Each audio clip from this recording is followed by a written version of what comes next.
하나님 말씀을 같이 보시겠습니다. 구약성경 사무엘상 4장 1절에서 11절 말씀이 되겠습니다. 구약성경 사무엘상 4장 1절에서 11절 말씀,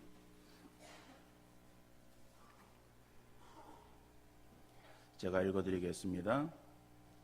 사무엘의 말이 온 이스라엘에 전파되니라. 이스라엘은 나가서 블레셋 사람들과 싸우려고 에베네셀 곁에 진치고 블레셋 사람들은 아벡에 진쳤더니 블레셋 사람들이 이스라엘에 대하여 전열을 벌이니라. 그 둘이 싸우다가 이스라엘이 블레셋 사람들 앞에서 패하여 그들에게 전쟁에서 죽임을 당한 군사가 4,000명가량이라.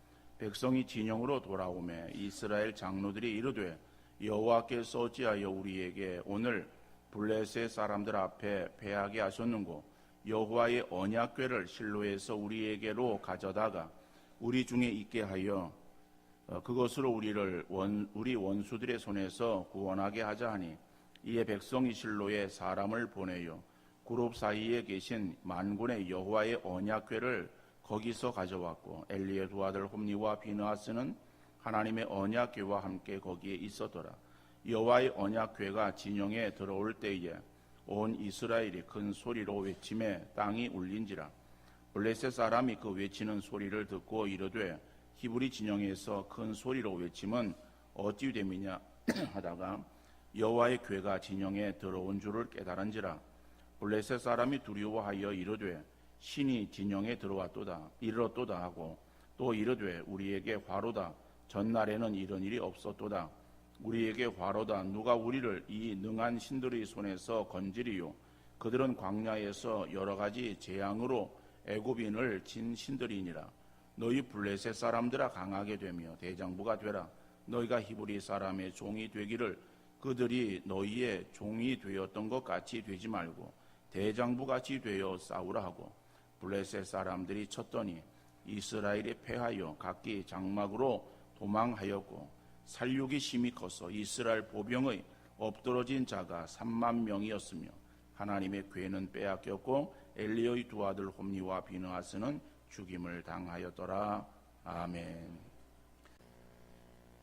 사람의 삶에 있어서 매일같이 새로운 날을 맞이하지만은 희망이나 설레임보다는 염려나 걱정, 근심에 사로잡히게 됩니다. 막상 닥쳐보면은 일어나지도 않고 또한 일어나도 생각한 것보다 아주 미미한 것에 대한 염려와 걱정 가운데 삶을 살아갑니다. 어떤 사람들은 두려움에서 벗어나거나 아니면은 그러한 두려움이 자기에게 닥치지 않기를 위해서 처방을 합니다.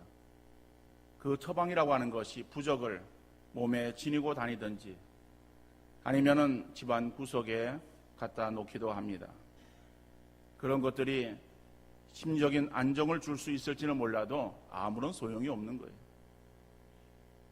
그런데 이러한 심리작용이 믿음에 연약한 성도들에게서 나타나고 있는 것을 보게 되어집니다. 성경책이나 십자가가 나를 지켜주고 보호해 줄 것으로 생각해서 멀리 떠나는 자녀들에게 그것을 꼭 몸에 지니고 다니라고 당부하기도 합니다. 그러나 여러분, 성경책은 하나의 책일 뿐 그것이 우리를 지켜주고 보호하는 능력이 그 안에 들어있는 것이 아닙니다. 성경책 자체가 중요한 것이 아니고 우리에게 말씀하시는 하나님의 말씀을 내가 읽고 묵상하며 그 안에서 하나님의 뜻을 찾거나 하나님의 음성을 듣는 것이 중요한 것입니다. 예배당 안에도 강단이 십자가를 부착하지 않습니다. 어떤 교단에서는 십자가를 붙여놓기도 합니다. 그런데 이 십자가가 제가 어렸을 때에 이 교회를 이제 가서 예배당에 앉아서 앞에 걸려있는 십자가를 보고 있으면은 괜히 엄숙해져요. 그리고 그 십자가에서 뭔가 어떤 능력이 나오는 것 같은 그러한 생각이 들기도 했었습니다. 하나님을 생각하며 기도해야 되지만은 십자가를 바라보게 되기에 우리 총회는 예배당에서 십자가를 내리도록 그렇게 결정을 했습니다. 감대상이 성물이라고 해서 굉장히 귀하게 생각을 합니다. 그러나 이것은 나무로 만든 하나의 탁자예요. 그렇지만은 여기에 설교자가 서서 하나님 말씀을 전하는데 사용되어지는 그러한 것이기에 귀하게 여기는 것이죠. 그러나 여기에서 유명 인사가 연설하는 그러한 어떠한 도구로 사용되어진다고 하면은 이것은 그냥 탁자에 불과한 것입니다. 그러므로 중요한 것은 실체와 그림자를 혼돈해서는 안 된다라고 하는 거예요. 오늘 본문에서도 이스라엘 백성들이 중요한 실체를 잊어버리고 그것을 대체한 다른 것을 귀하게 여기다가 결국 멸망당하는 모습을 볼 수가 있습니다. 우리에게서도 신앙의 본질적인 것을 놓치지 말고 끝까지 붙들고 승리할 수 있기를 주님 이름으로 축원합니다. 첫째로 보면은 이스라엘에게 닥친 위기 상황입니다. 오늘 본문 2절 말씀 보니까는 블레셋 사람들이 이스라엘에 대하여 전열을 벌이니라. 그 둘이 싸우다가 이스라엘이 블레셋 사람들 앞에서 패하여 그들에게 전쟁에서 죽임을 당한 군사가 4,000명가량이라 이 말씀하고 있어요. 여러분, 블레셋 군대가 이스라엘을 향하여 쳐들어왔습니다. 쳐들어오는 그 적들을 막아되지 않겠습니까? 그래서 이스라엘도 군대를 조직해서 나가서 대항을 합니다. 그래서 이스라엘 군대가 에베네셀 곁에 진을 치고 블레셋 군대는 아벡 그 곁에 진을 칩니다. 그래서 양쪽의 그 군대가 이제 서로 대치 상황에 놓여 있다가 블레셋 군대가 전열을 갖추어서 공격해 들어옵니다.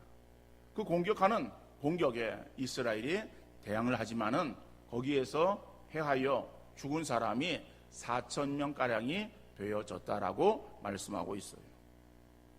블레셋은 이스라엘과 이웃되어진 나라입니다. 옆에 있으면서 호시탐탐 이스라엘을 침략하고 괴롭혔던 나라였습니다.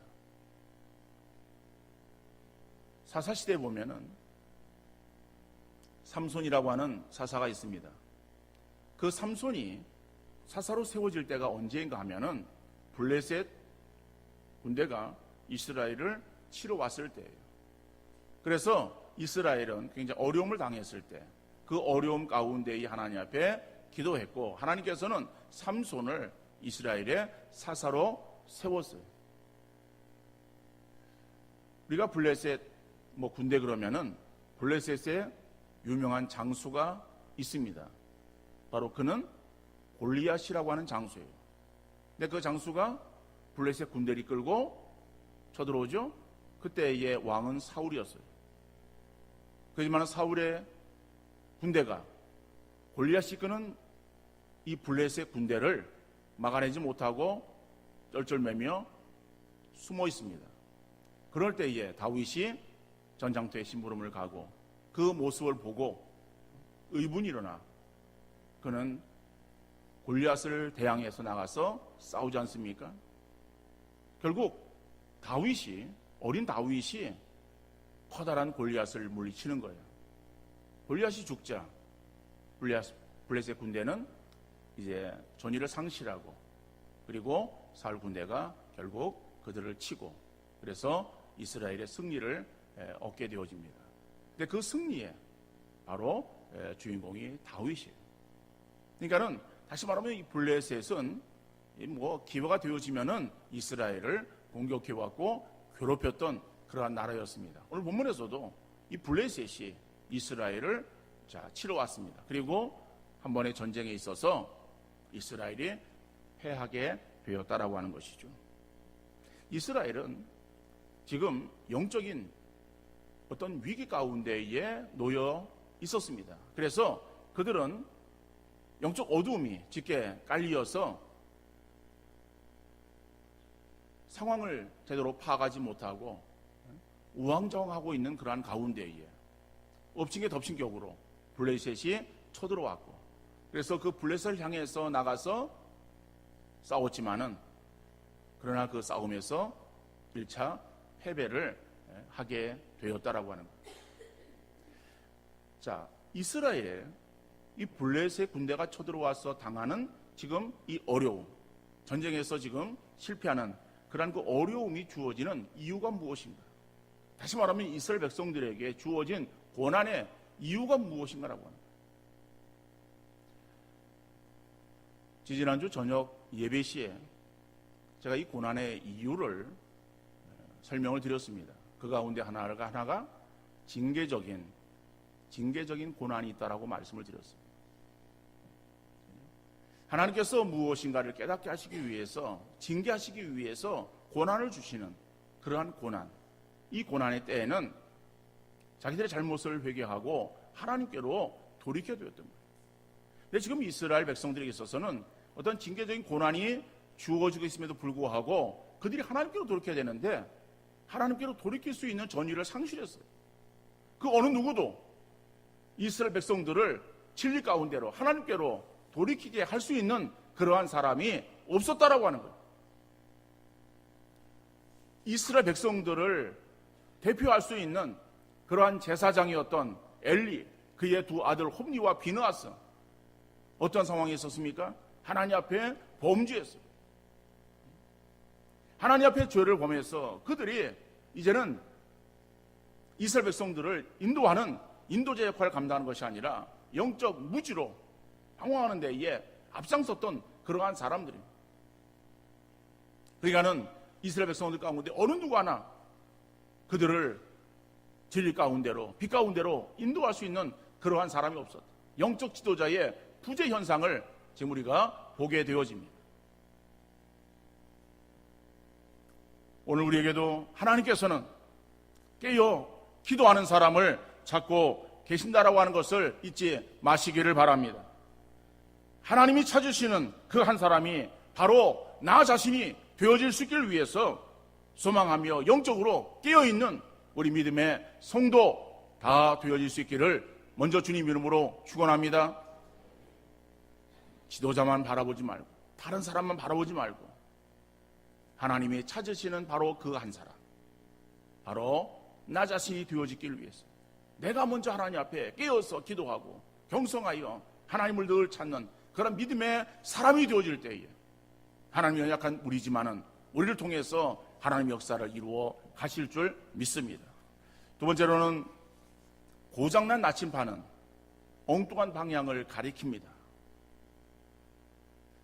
오늘 본문 3절 4절 말씀 보니까는 백성이 진영으로 돌아오매 이스라엘 장로들이 이르되 여호와께서 어찌하여 우리에게 오늘 블레셋 사람들 앞에 패하게 하셨는고 여호와의 언약궤를 실로에서 우리에게로 가져다가 우리 중에 있게 하여 그것으로 우리를 우리 원수들의 손에서 구원하게 하자 하니 이에 백성이 실로에 사람을 보내어 그룹 사이에 계신 만군의 여호와의 언약궤를 거기서 가져왔고 엘리의 두 아들 홈니와 비느하스는 하나님의 언약궤와 함께 거기에 있었더라. 여러분, 이스라엘 군대가 블레셋 군대에게 패하자 그 패전의 원인을 서로 의논하며 찾기 시작했습니다. 그리고 결론을 맺은 것이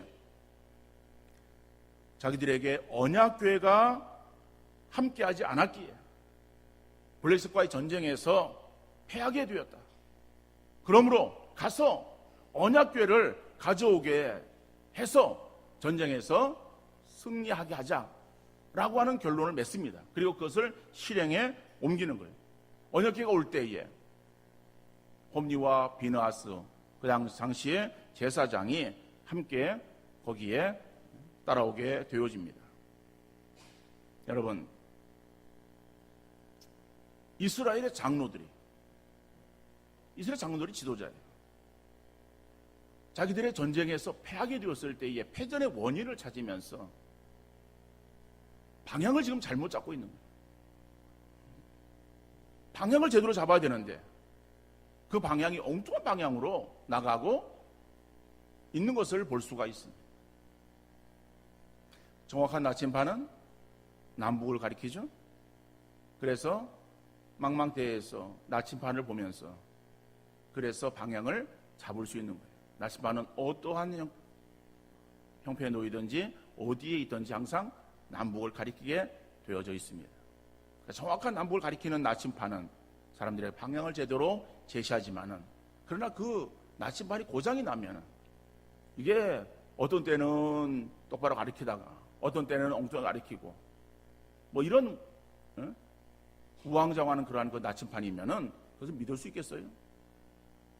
오늘 이스라엘 장로들이 고장난 나침반처럼 정확한 방향을 백성들에게 제시하고 그들을 인도해야 될 터인데 그러지 못하고 엉뚱한 방향으로 나가고 하나님을 찾아야 될 이스라엘 백성들이 하나님 대신해서 지금 찾고 있는 것이 언약궤예요.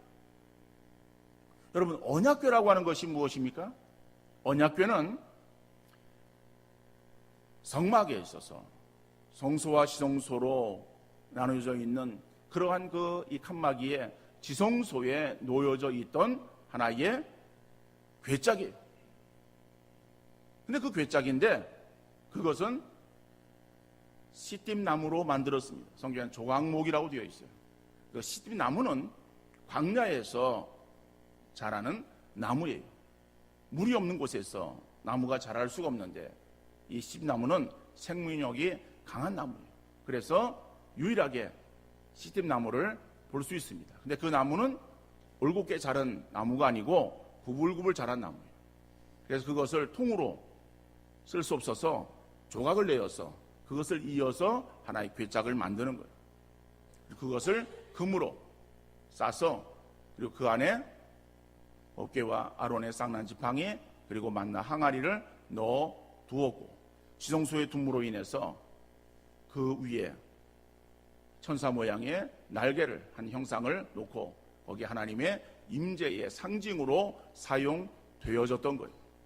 그래서 그 법궤는 언약궤라고 그러기도 하는 이 법궤는 이스라엘 백성들이 행진할 때에 대열을 갖추어서 행진하는 이스라엘 백성들의 중심에 두어서 그것을 중심에서 대열을 갖추고 구름 기둥의 인도를 따라서 행진을 했던 것입니다. 그러니까는 언약궤는 나무로 만든 궤짝에 금으로 쌌지만은 그것이 하나님의 임재의 상징으로 하나님께서 말씀하셨습니다. 하나님의 임재의 상징이지 그 언약궤가 하나님은 아니었던 거예요. 제사장도 마찬가지입니다. 제사장은 백성들이 죄를 지었을 때에 그 죄를 스스로 용서받을 수가 없어요. 그래서 제물을 가지고 제사장에게 오면은 제사장의 제물을 잡아서 이제 그 사람의 죄를 하나님 앞에 구하는 거예요. 그리고 제물을 드리는 거예요. 그리고 하나님께서 그에게 사죄의 은총을 허락하시는 거예요. 용서하시는 그러한 그 은총을 허락하실 때에 그것을 백성에게 그 죄인에게 전하는 거예요. 그래서 이 제사장은 당시에 하나님과 백성들 사이에 중보로 세워진 사람이었어요. 그런데 영적으로 눈이 어두워진 이스라엘 장로들이 실체를 망각하고 그림자인 언약궤와 제사장을 통해서 문제 해결을 하려고 발버둥 치고 있는 모습을 보게 되어집니다. 언약궤가 이스라엘 진영에 들어옵니다. 들어오니까는 이스라엘 진영은 난리가 난 거예요. 야, 하나님의 언약궤가, 하나님의 법궤가 우리에게 들어온다. 이제 이 하나님의 법궤로 인해서 우리는 이 전쟁에서 승리할 수 있다라고 하는 그러한 자신감을 얻게 되어지는데 결국 그 자신감이 그들의 나태와 안일함에 빠지게 만들었던 거예요. 단지 그 언약궤만 우리에게 있으면은 우리가 그냥 승리할 수 있다라고 하는 그러한 그 안일한 자세.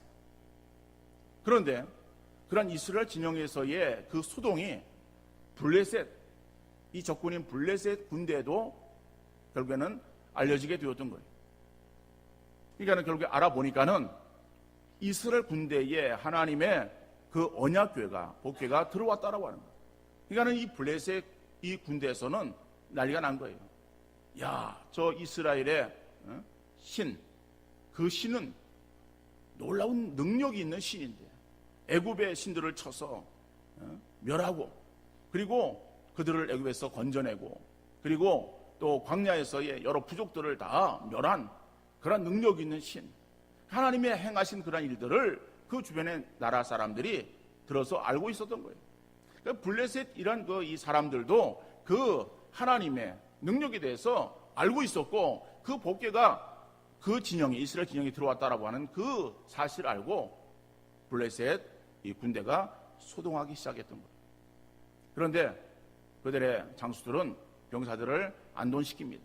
야, 우리가 이 싸움에서 지면은 저들이 우리의 종이 되었던 것처럼 우리가 저들의 종이 될 터인데 너희가 여기에 굴하지 말고 더 힘을 다해서 전력 질주해서 싸움에 나가서 승리하자라고 백성들을 다그칩니다. 그러니까 백성들이 심길전하여서 전쟁을 벌입니다. 그런데 여러분, 전쟁을 벌였을 때 첫 번째 1차 그러한 그 전쟁에서는 이스라엘 군대가 4,000명이나 죽는 그러한 그 패전하게 되어집니다. 그런데 2차 전쟁에 있어서는 그들이 언약궤를 모셔놓고 행하는 전쟁이었었지만은 결국 어떻게 되었습니까? 3만 명이나, 보병 3만 명이나 죽는 그러한 그 패전을 겪게 되어졌던 것. 그리고 제사장이었던 홈리와 비느하서도 함께 죽임을 당하였습니다.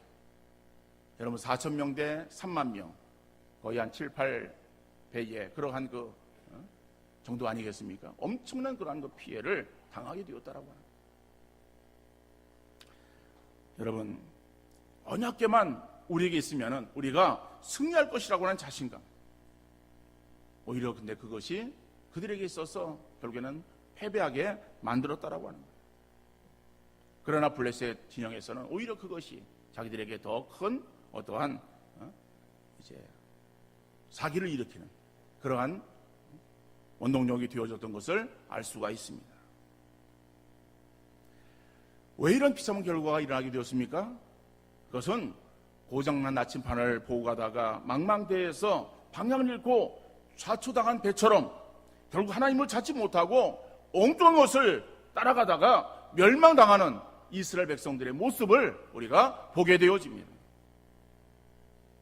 그런데 이러한 이스라엘의 연약한 이 모습은 오늘 우리에게 있어서도 볼 수 있는 현상들이에요. 영적으로 눈이 어두워진 이스라엘의 모습은 오늘 죄악으로 인해서 방향을 찾지 못하고 이리저리 헤매고 있는 세상 사람들의 모습을 우리가 보면서 이스라엘 백성들의 모습을 연상할 수 있지 않겠습니까? 세상 사람들은 어떻습니까? 영적으로 눈이 어두워졌어요. 저희들도 역시 마찬가지로 어두움 가운데 헤매였던 우리들을 하나님의 은혜로 우리를 불러서 우리의 눈을 밝게 하시사 하나님을 우리 하나님으로 믿게 하시는 또 믿음을 우리에게 주셔서 구원함의 자리에 이르게 하신 거예요.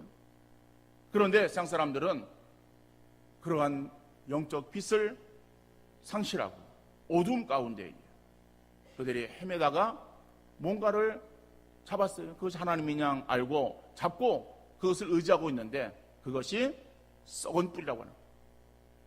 결국 그것으로 인해서 잡은 그것으로 그들이 멸망할 수밖에 없는 거예요. 그렇다면은 여러분, 추구하는 그 영혼들을 우리가 불쌍히 여기는 마음을 우리의 심령 속에 가져야 될 줄로 믿습니다. 세상 사람들을 향해서 저들이 추구하는 것이 당연하다고 생각하지 말고 빛을 알지 못해서 죄악 가운데 헤매고 있는 그들의 길을 우리가 인도해야 될 책임이 우리에게 주어져 있다. 그것을 위해서 우리가 먼저 부름받은 하나님 백성 되었다라고 하는 사실을 꼭 잊지 마시고 우리 주변에 방황하는 그러한 그 영혼들을 주께로 인도할 수 있는 진리의 빛 되신 예수 그리스도에게로 인도할 수 있는 우리 믿음의 성도 되어질 수 있기를 간절히 바랍니다. 마지막 세 번째로 보면은 언약궤는 부족이 아닙니다.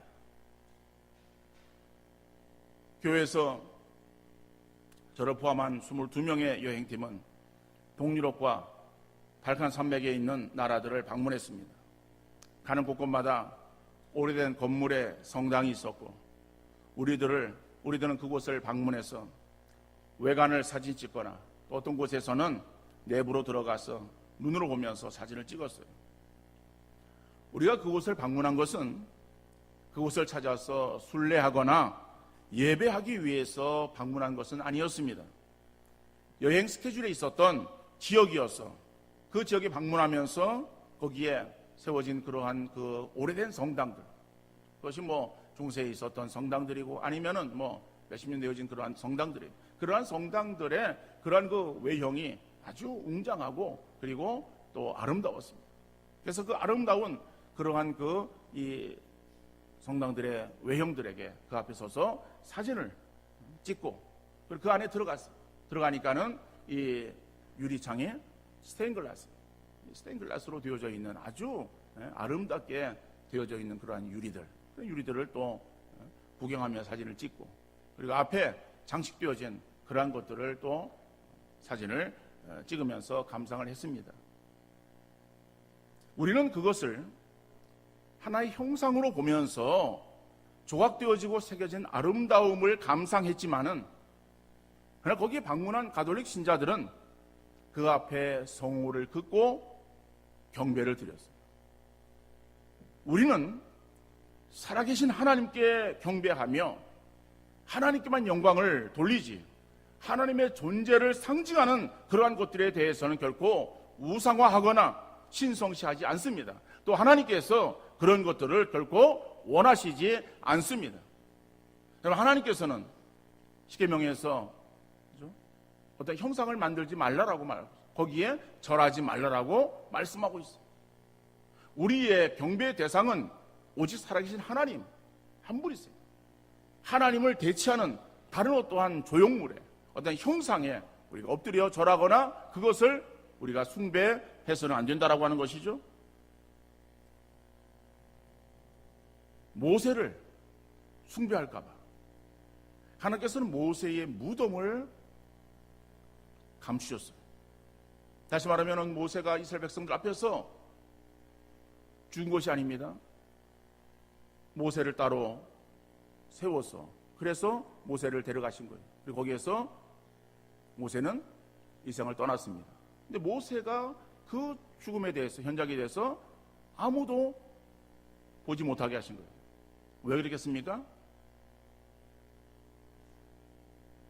모세가 이스라엘 백성들에게 있어서 어떠한 존재였습니까?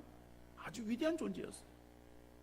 출애굽을 시킨 그러한 사람 아닙니까? 그 출애굽을 시킬 때 그냥 시켰습니까? 그 강력한 바로에 대항해서 이스라엘 백성들을 출애굽시킬 때에 놀라운 능력을 행했어요. 그리고 40년의 광야 생활 속에서 얼마나 많은 능력을 행했습니까? 그건 이스라엘 백성들에게 있어서 모세는 엄청난 존재였어요. 그러니까 그 모세의 죽음이라고 하는 그것은 이스라엘 백성들에게서 영원히 떠나지 아니하고 그들에게 하나의 모세를 우상화 시킬까? 하나님께서는 모세를 사랑하시사 모세의 죽음을 이스라엘 백성들에게서 가리우셨다라고 볼 수 있는 것이죠. 왜 하나님은 하나님 이외의 다른 것들이 영광을 받거나 높임 받는 것을 원하시지 않는 거예요. 언약궤, 이스라엘 백성들이 그 언약궤가 있으면 우리가 승리할 것이다라고 그렇게 여겼던 그 언약궤, 결국 솔로몬 성전에 지성소에 언약궤가 모셔져 있었지만은 그러나 그 솔로몬 성전이 바벨론에 의해서 이제 남유다가 다 멸망할 때에 그 성전이 무너지게 됩니다. 그 무너질 때에 그 안에 있는 그러한 그 여러 가지 기기들을 그들이 가져다가 술 마시는 그런 도구로 사용하는 거예요. 그럴 때에 법궤가 유실되었어요. 더 이상 그 언약궤 법궤는 만들어지지 않았고 그리고 그 다음에 세워진 성전에 법궤가 없이 성전이 지났던 것. 그러니까 하나님께서는 하나님 이외에 하나님의 어떠한 임재를 상징하는 그러한 것들을 결코 드러내기를 원하지 않으셨던 것을 우리가 볼 수 있습니다. 오늘 우리에게도 오직 영광과 찬송을 받으실 분은 오직 살아계시고 지금도 역사하시는 삼위일체 하나님이신 것을 믿으시기를 바랍니다. 성경책이나 교회나 십자가나 그 어떤 것도 그 자체에 능력이 있는 것은 아니에요. 그것들이 하나님을 드러낼 때에 그것들의 가치가 있는 것입니다.